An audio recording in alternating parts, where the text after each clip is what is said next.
आदेश जय श्री महाकाल।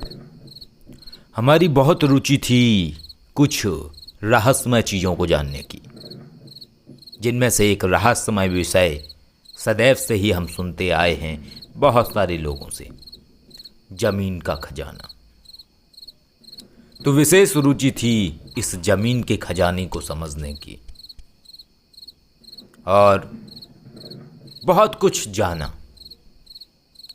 तो ये कहानी है जब हमारी मुलाकात हुई एक तांत्रिक से। एक दिन एक तांत्रिक हमारे पास आता है। उस तांत्रिक की नज़र बंद थी, वो देख नहीं पाता था। चीज़ें महसूस तो होती थीं लेकिन समझ नहीं आता था। वो तांत्रिक हमारे पास आता है अपने शिष्य के साथ और बातों ही बातों में एक ऐसा विषय उजागर होता है जो विषय सदैव से हमारे लिए एक कौतूहल का विषय रहा है, एक सीखने का विषय रहा है, एक समझने का विषय रहा है, जमीन का खजाना। उस व्यक्ति ने बताया कि बहुत बार वो ये काम कर चुका है। उस व्यक्ति ने बताया कि एक बार तो मैंने ज़मीन से भी हांडी बाहर निकाल ली थी और हांडी के अंदर सिक्के थे, सोने के सिक्के थे। हांडी के बाहर निकलते ही वो सोने के सिक्के अचानक से तांबे में बदल गए, तांबे में बदल गए। और उसका कहना था कि मेरी आंखों के सामने ही देखते पीले सिक्के लाल रंग में बदल गए, तांबे की धातु में बदल गए। पूरी तरीके से वो माल खराब हो गया। ऐसी बातें सुन के बड़ा जिज्ञासा हुआ। क्यों? क्योंकि इस विषय पे हम बहुत बार शोध कर चुके थे, बहुत लंबे समय से शोध करते रहे और एक नहीं न जाने कितने। इसमें मेरा कोई लालच नहीं था, इसमें मेरी कोई जिज्ञासा नहीं थी कि मैं ज़मीन के खजाने को प्राप्त करूं, लेकिन एक कौतूहल ज़रूर था कि कैसा होता होगा वो पल जब ज़मीन के अंदर से कोई चीज़ बाहर निकलती है। कैसा होता होगा वो क्षण जब ज़मीन के अंदर से वो खजाना निकलता है, जो खजाना पुराने समय के लोगों का हुआ करता था। जिज्ञासा प्रबल हुई। उसको मैंने बोला, बार बार बोला, क्या वाकई में तुमने ऐसा किया है? क्या वाकई में तुमने ज़मीन में से बाहर निकाल लिया था खजाना? क्या वाकई में तुमने ज़मीन के अंदर से वो हांडी बाहर निकाल ली थी? उसमें वाकई में सोने के ही सिक्के थे। उसका बार बार एक ही बयान था, बिल्कुल वो सिक्के सोने के थे, चमक रहे थे, उनके अंदर से रोशनी निकल रही थी और ऐसी आंखें चौंधिया रही थीं कि पूछिए ही मत। लेकिन अगले ही पल, देखते ही देखते अगले ही पल में वो सारे सिक्के तांबे में बदल गए। निकालने का हुनर तो मुझे आता है, लेकिन शक्तियों को मैं रोक नहीं पाता हूं, माल खराब हो जाता है, ऐसा उसका कहना था। मेरे लिए जिज्ञासा का विषय, मेरे लिए जिज्ञासा का विषय था। क्यों? क्योंकि शक्तियों को रोकना तो आता था, शक्तियों को समझना तो आता था, लेकिन बाहर निकालने का सिस्टम समझ नहीं आता था। जब तक जमीन के अंदर कोई चीज़ है तो वो पर्दे के अंदर है, और पर्दे के अंदर शक्तियां ऐसे ऐसे खेल खेलती हैं कि जो समझ से बाहर है।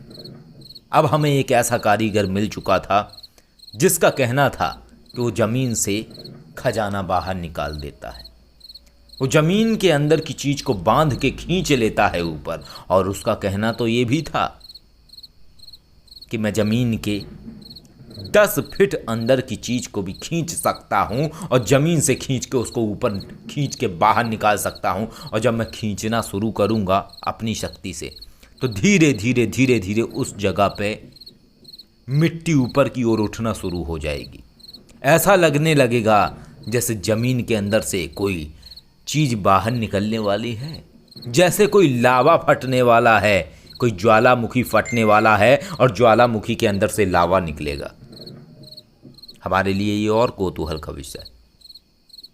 हमने उसको बोला कि देखने में तो तुम्हारा कुछ हिसाब किताब मुझे लगता नहीं है, काम क्या करते हो? उसने कहा काम तो अपना वही है, मजदूरी का। लेकिन ऐसे लोग मुझे बहुत टकराते हैं। मैंने बहुत काम किया है ऐसी चीज़ों पे और निकाला भी है, लेकिन वो खराब हो जाता है। ज़मीन से जो मैं खजाना बाहर निकालता हूँ वो खजाना खराब हो जाता है, ऐसा उस तांत्रिक का कहना था। मैंने उसको बोला कितनी बार किया है? उसने कहा मैंने करीब करीब 4 से 6 बार किया है। उसके चेले की तरफ मैंने देखा, क्या वाकई में इन्होंने किया है? उसके चेले ने शुरू की थी में गर्दन हिलाई, हाँ बिल्कुल किया है, मैं भी था उसमें, मैंने भी देखा है। हमने उसे बोला कि क्या कोई वो सिक्के तुम्हारे पास हैं जो तुमने सामान ज़मीन में से निकाला था, तो क्या वो खजाने के सिक्के तुम्हारे पास हैं?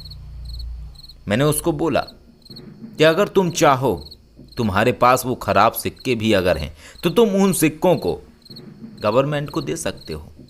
तुम उन्हें सरकारी कोषागार में क्यों नहीं जमा करवा देते हो? तुम उन्हें पुरातत्व एक सर्वेक्षण में क्यों नहीं दे देते हो? इससे उनके विषय में ये ज्ञात हो जाएगा कार्बन डेटिंग करके कि वो कितने पुराने हैं, कितने प्राचीन हैं, उनकी सभ्यता क्या है उनका रहस्य, किस काल के बने हुए वो सिक्के हैं, कौन से शासक के समय के वो सिक्के हैं जो जमीन के अंदर दफन थे हांडी में। तुम ऐसा क्यों नहीं कर लेते हो? और इससे तुम्हें कोई ऐसा नहीं है कि तुम्हें कोई हानि होगी, तुम्हें कोई हानि नहीं होगी। तुम एक अच्छा काम कर रहे हो, तुम्हें शाबाशी मिलेगी। वो डर गया। उसने कहा देखो मुझे ये सब बातें समझ में नहीं आती हैं, लेकिन मैंने ऐसा किया है और मेरे पास वो सिक्के नहीं हैं। वो साफ मुकर गया। उसने कहा मेरे पास वो सिक्के नहीं हैं, मैंने ज़मीन में से खजाना निकाला था, उसमें असरफियाँ थीं जो सोने की थीं, बाद में तांबे में बदल गईं और वो मेरे पास नहीं है, क्योंकि जिस व्यक्ति ने मुझे बुलाया था उसके घर में निकला था वो, और उसने मुझे नहीं दिया बल्कि भगा दिया मुझे मार के, और ये बोल के कि तूने पूरा का पूरा खजाना खराब कर दिया। अगर तू अपनी तांत्रिक शक्तियों से उन अदृश्य शक्तियों को बांध लेता तो शायद ये पूरा का पूरा खजाना खराब ना हुआ होता। तो मुझे कुछ भी नहीं मिला बल्कि डांट मिली और मेरी जान बच गई, यही मेरे लिए बहुत बड़ी बात है। हम विचारिक मुद्रा में आए, सोचने लगे कि क्या ये सही कह रहा है, वास्तविकता में इसने ऐसा किया होगा, क्योंकि हमारे लिए ये सदैव से विषय था और ये विषय बहुत ही जिज्ञासा भरा था। हमारे लिए कोई ऐसा नहीं था कि हमारे अंदर कोई ऐसी भावना थी कि हमें ज़मीन का खजाना निकालना है और अपने लिए चाहिए। हमारी एक अभिलाषा थी कि अगर ऐसा होता है तो बहुत अच्छा होगा, अगर ऐसी कोई चीज़ होती है तो बहुत अच्छा होगा, और एक कौतूहल था केवल उस चीज़ को देखने के लिए और समझने के लिए। और भय कभी था ही नहीं, क्योंकि भय उस व्यक्ति को लगता है जो व्यक्ति गलत होता है। और हम इतने बेबाक तरीके से आपको ये सारी कहानियाँ सुनाते हैं जो हमने अपने जीवन में देखा और जाना, चाहे वो खजाने से जुड़ी हुई हो, चाहे वो ज़मीन के धन से जुड़ी हुई कहानी हो, कोई भी कहानी हो, हम इतने बेबाक तरीके से इसलिए आप लोगों को सुनाते हैं। क्यों? क्योंकि हमें पता है कि हम सही हैं। हमें मालूम था कि हम सही हैं। हमें पता था कि हम कोई भी गैरकानूनी गतिविधि नहीं कर रहे हैं। हमारा उद्देश्य सही है। यदि ज़मीन में से खजाना निकलता है तो हम उसे सरकारी कोषागार में जमा करवाएंगे। पुरातत्व सर्वेक्षण के जो अधिकारी हैं उनके सुपुर्द कर देंगे। और ये भी हमें ज्ञात था कि अगर कोई व्यक्ति इस तरीके का करता है तो उसको भी सरकार की तरफ से कुछ परसेंटेज दिया जाता है, और उतना परसेंटेज एक व्यक्ति के लिए बहुत होता है उसके जीवन के लिए। तो ये सारी बातें थी। उस तांत्रिक से हमारी बात हुई। उसको मैंने बोला अच्छा, उसको मैंने बोला अगर अगली कभी पार्टी मिले तो मुझे ज़रूर बताना। और रही बात शक्तियों की, तो शक्तियों को बांधने की मेरी गारंटी है। अगर तुमने ज़मीन के अंदर से घड़ा बाहर निकाल दिया, चाहे जो भी हो उसके अंदर, अगर तुमने बाहर निकाला उसमें सोने की असरफियाँ हैं, तो मेरी गारंटी है उसको वैसे ही रखने की। उसमें से एक भी असरफी को हम तांबे में या पीतल में नहीं बदल लेंगे। और अगर ऐसा हो गया तो हम 2 लाख रुपए दंड देंगे आपको इस चीज़ का कि मेरी वजह से ऐसा हुआ है। उसने स्वीकृति में गर्दन हिलाई। तांत्रिक बोला बिल्कुल, अगली बार जब भी ऐसा होगा मैं ज़रूर आपको सूचित करूंगा। यहाँ हमने भी उसको बोला कि अगर मेरे पास भी अगर ऐसा कोई केस आता है या कोई बात करता है तो मैं भी आपको ज़रूर बताऊंगा। इस तरीके से चलता रहा और अचानक एक दिन हमें पता लगता है एक व्यक्ति का, जिसका दावा था कि उसके खेत में है खजाना।